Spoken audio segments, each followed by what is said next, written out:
আচ্ছা, মা সরস্বতী কি শুধুই বিদ্যার দেবী? পরীক্ষার আগে বই খুলে আমরা কাকে মনে করি? কলম হাতে নেওয়ার আগে কার নাম নিই? মা সরস্বতী। কিন্তু তিনি কি শুধুই বিদ্যার দেবী? শাস্ত্রে বলা হয়েছে মা সরস্বতী শুধু পড়াশোনার দেবী নন, তিনি হলেন বুদ্ধি, বাকশক্তি, সৃষ্টিশীলতা এবং সঠিক সিদ্ধান্তের শক্তি। এই কারণেই তাকে বলা হয় জ্ঞানের দেবী।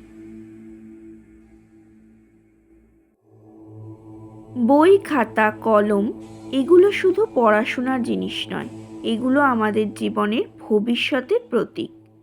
সরস্বতী পুজোর দিন বই কলমে প্রণাম মানে নিজের জ্ঞানকে সম্মান করা।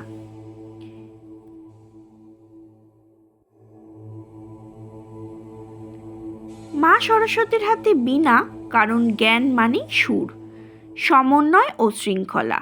আর সাদা শাড়ি হচ্ছে শুদ্ধতা ও শান্তির প্রতীক। তিনি শেখান জ্ঞান যেন অহংকার না হয়।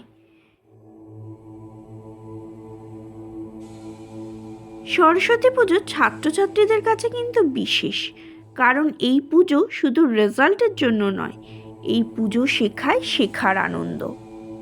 মা সরস্বতী আসেন শব্দে, সুরে, জ্ঞানে। এই সরস্বতী পুজোয় শুধু পড়াশোনা নয়, ভালো মানুষ হওয়াও প্রার্থনা করা উচিত।